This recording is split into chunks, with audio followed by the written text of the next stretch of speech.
The latest tech. I'm Alexa.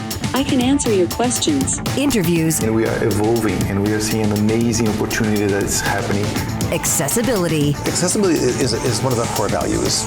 This is Double Tap TV. Welcome to Double Tap TV. Thank you guys so much for being here each and every single week. If you aren't already following us on Twitter, do it right now. Take a quick break, a pause.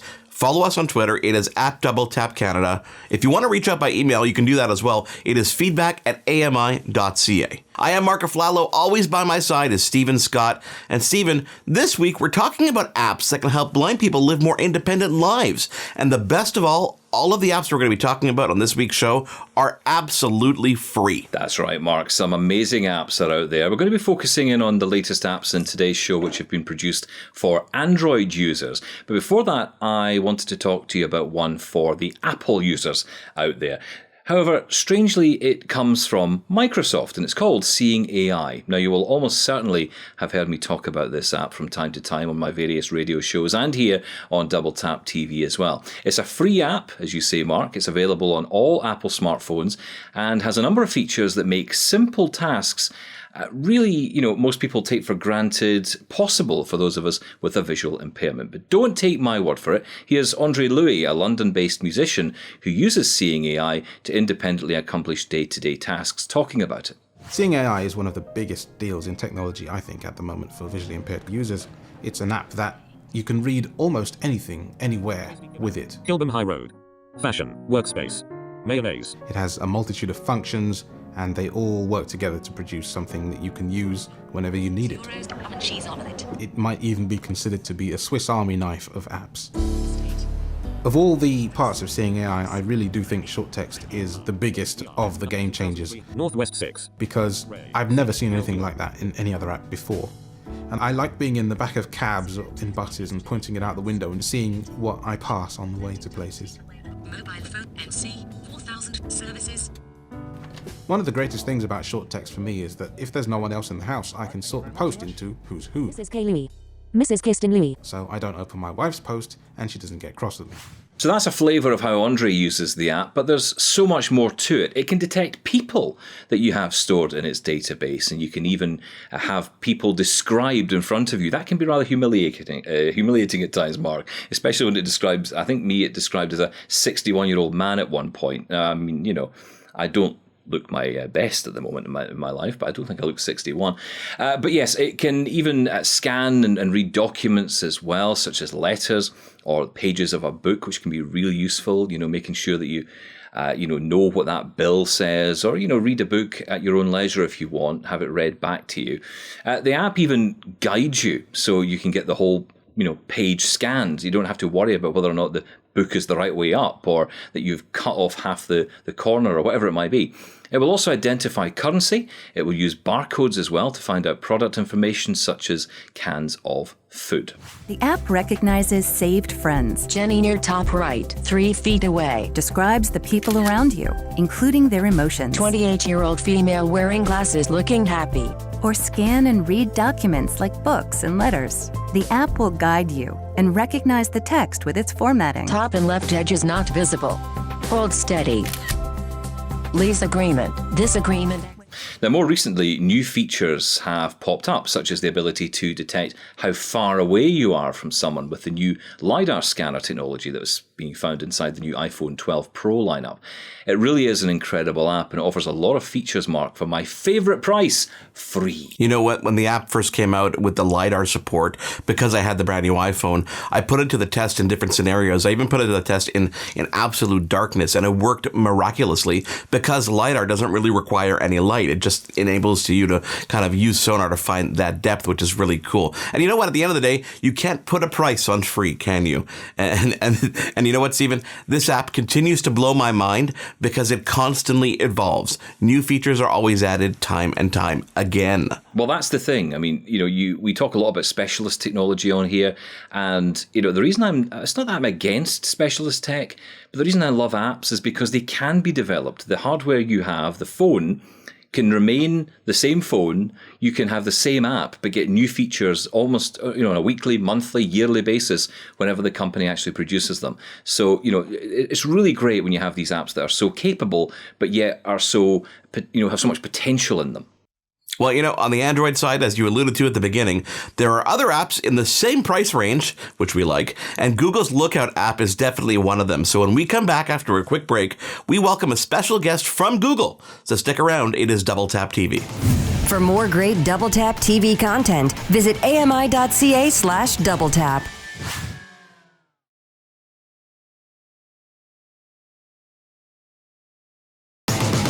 This is Double Tap TV. Welcome back to Double Tap TV. Today we are talking all about assistive apps that are free. I am Mark Aflalo, always by my side, Stephen Scott, but Stephen is standing by with our special guest all lined up. Yes, joining me now is Scott Adams. He's the product manager at Google, and he takes care of the Lookout app. Scott, thanks for joining me today on Double Tap TV. So before we delve into the Lookout app, let's see how you showed it off to the world as it launched. My first experience with the Labyrinth was this amazing piece of canvas art that we're being allowed to walk on, kind of in this swirling choreography. Outdoors. I was so excited to experience this new thing. My name is Maya Scott. I'm a theater and art instructor. I was born visually impaired. I kind of see like an impressionist painting.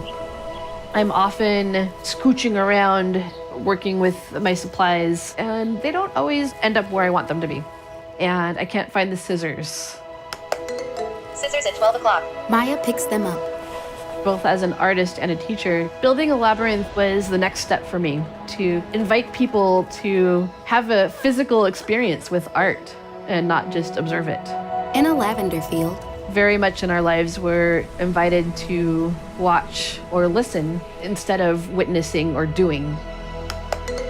Lavender at 12 o'clock. Maya knocks a device around her neck, then leans down to smell the blooms.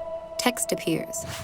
Scott, what a great way to tee up this amazing app. For those that don't know about it yet, what is Google Lookout? Of course. In a nutshell, it's a talking camera for your phone. So it will use the smartphone's camera to describe the environment to the user.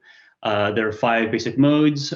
First of all, either reading a short snippet of text, reading an entire document aloud, identifying objects in an environment, so furniture, TV, coffee mug, etc., identifying US currency, and then also identifying products, food products by their label. So you can distinguish between, let's say, a can of corn and a can of chili and a can of coconut milk.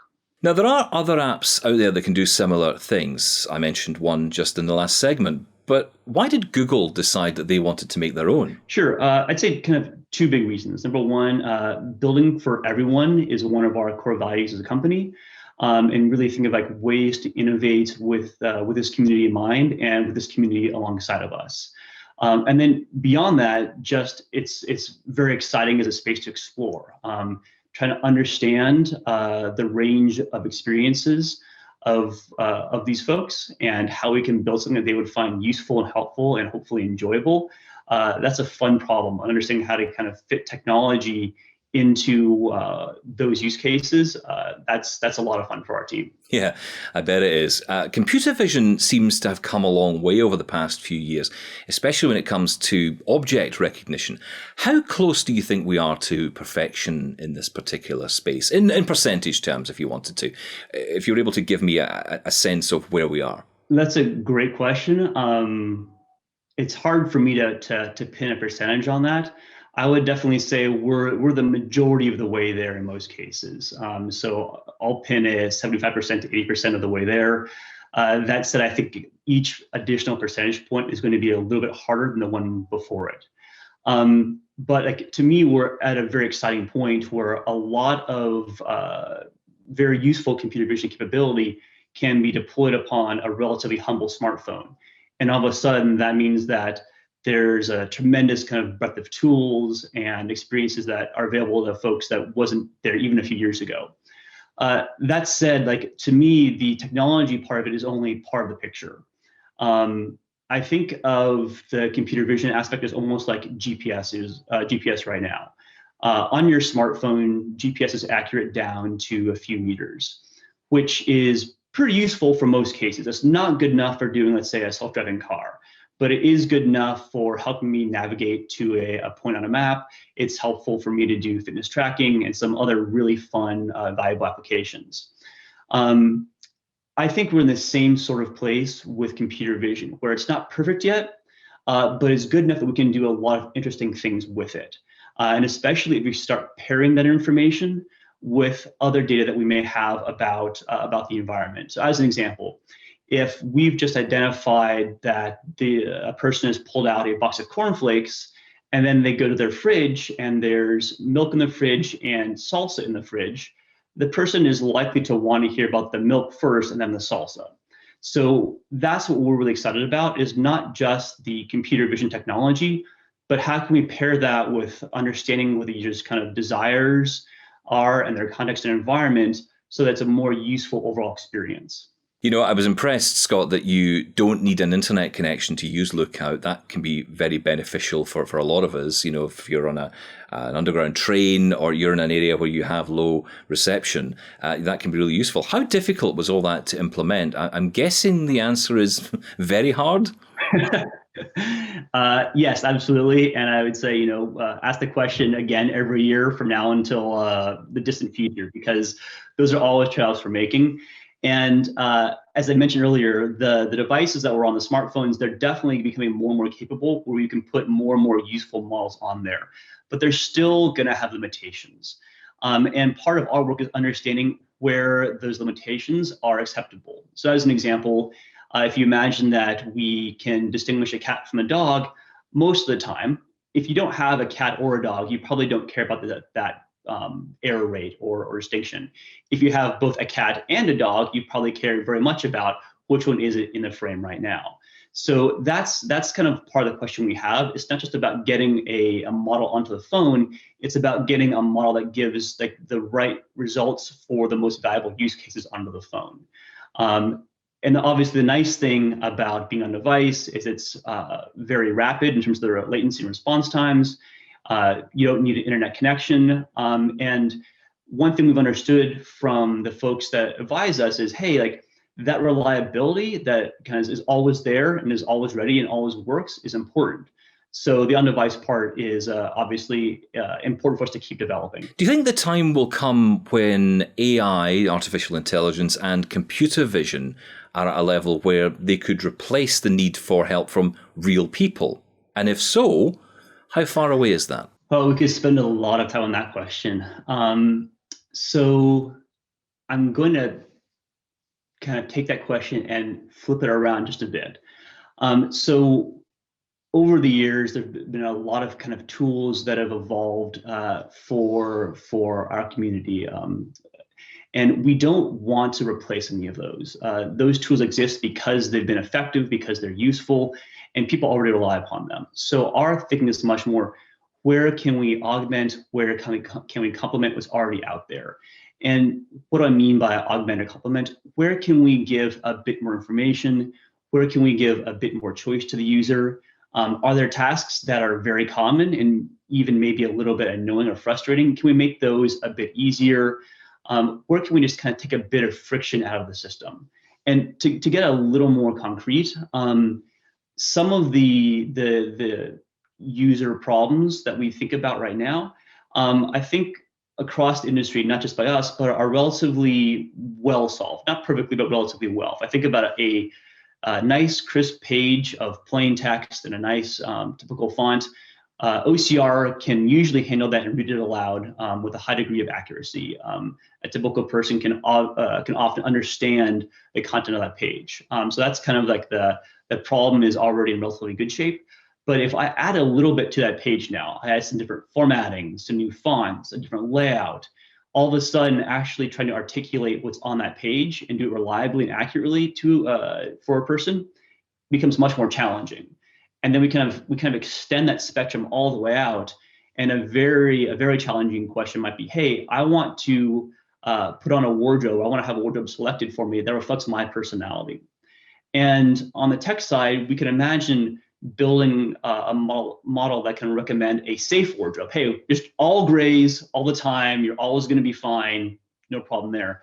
But if we want to be a little more evocative, if Scott, I like more, certain materials or textures or styles, then like, how do we build a model that actually knows that and understands that? It can give me a good recommendation that I will always be happy with. I don't see how we can do that without having a person involved somewhere in the process. So overall, I think it's going to be this kind of continuum, and more we're trying to find those little opportunities to make kind of the less fun parts of life perhaps a little more easier. If someone wants to engage with another person, give more information, give more choice. So hopefully that interaction can be a little richer. Okay, stay right there, Scott. I have many more questions to ask about the future of accessibility. Mark, this is a really interesting conversation we're having with Scott Adams from Google today. Definitely is, and we're going to continue that conversation after we take a quick break. It is Double Tap TV. He is Stephen Scott. I am Mark Aflalo. Scott Adams continues after this quick break. Love Double Tap TV? Listen to AMI Audio for Double Tap Canada every Thursday at 8 p.m. Eastern for news and reviews on everything tech.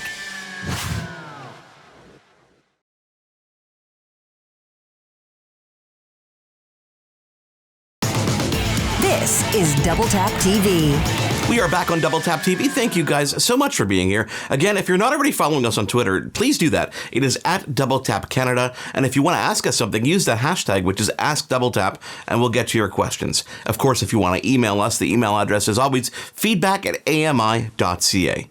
Stephen Scott is in conversation with a very special guest from Google. His name is Scott Adams, and he is the product manager at Google for the Google Lookout app. Yeah, thanks, Mark. Scott, are there any other assistive apps or accessibility features that you're currently working on at the moment that you can tell us about? I would love to, but actually keep that under wraps, at least for the time being. I'd say one thing that we are always thinking about, and you keyed off this in the beginning, is this idea of what's on device versus what we want to offer on server side. We know that on device is always going to be a highly valued experience, but there are certain things that we can do on the server that we can't do right now on hardware. And we kind of have this question in our minds all the time. Hey, should we actually enable some of these more ambitious workflows, but knowing we would require an internet connection? And that would mean that there's more latency. It would mean that if there's not internet connection, that's actually not available.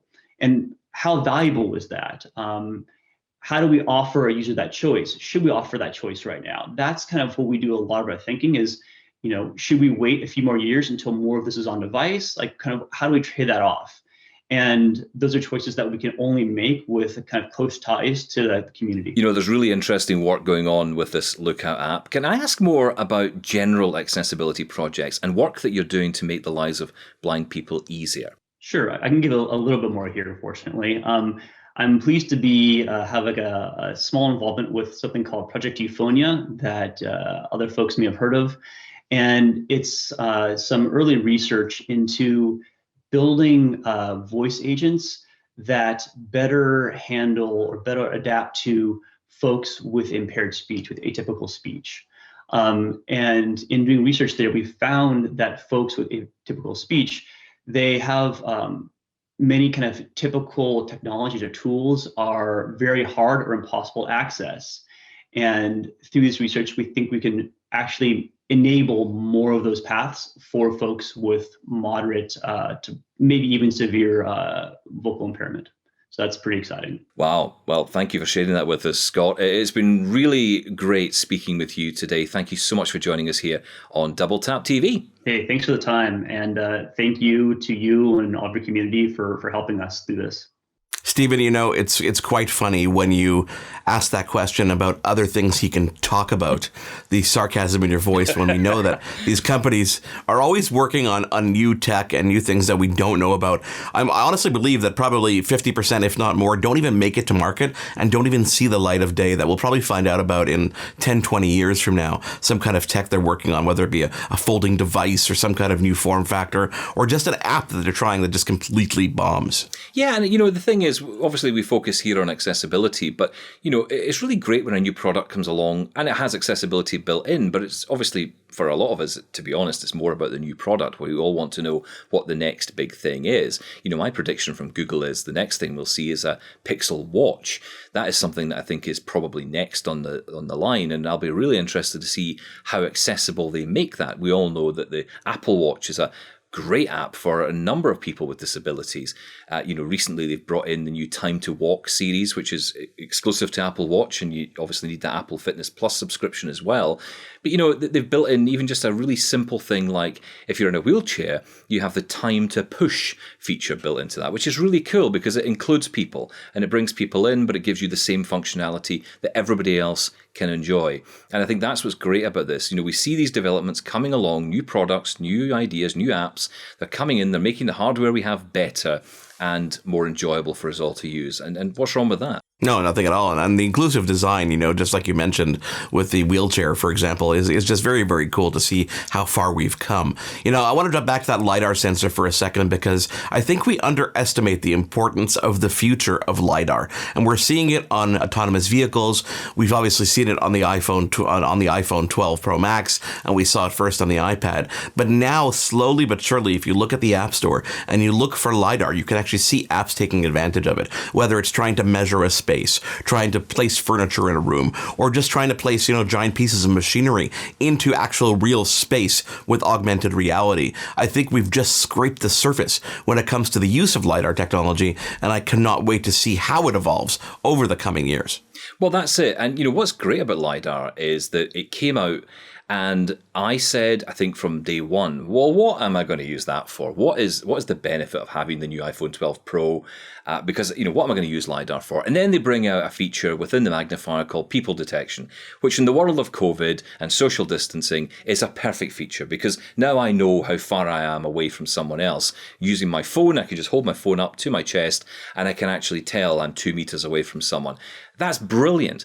Or, I can go to the Seeing AI World channel, the new feature that's only available in iPhone 12 Pro models, where you can go to the Seeing AI app and I can identify where that cup is on the table so that I'm no longer going to spill it. These features are available. They're for, these specific features have been built around accessibility. The technology, though, is not.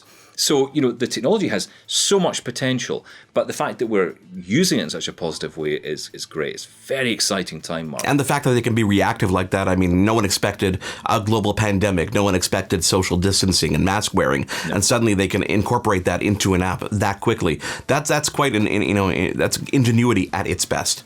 Stephen, a great episode as always. I can't wait to play with this Lookout app because it is fun, not only for people who with low vision or who are blind. I get to have some fun as well. Thanks to Scott Adams, a product manager over at Google, for joining us this week. On behalf of Stephen Scott, I am Mark Aflalo. Thank you guys for being here. As always, if you want to get involved on Twitter, we are at DoubleTapCanada with the hashtag AskDoubleTap. On email, just send us one right now. It's feedback@ami.ca. We will speak to you again next week on Double Tap TV. For more great Double Tap TV content, visit ami.ca/doubletap. Hosted by Mark Aflalo and Stephen Scott. Editing, Will Latar. Production assistants, Wendy Kaufman. Content review, Zachary Aflalo. Social media, Andy Wynn. Segment producer, Sean Priest. Voiceover, Anna Vicino. Integrated Described Video Specialist, Ron Rickford. Coordinating producer, Jennifer Johnson. Director, Production, Karen Nye. Director, Programming, Brian Perdue. VP Content Development and Programming, John Melville. President and CEO, David Arrington. Copyright 2021, Accessible Media, Inc.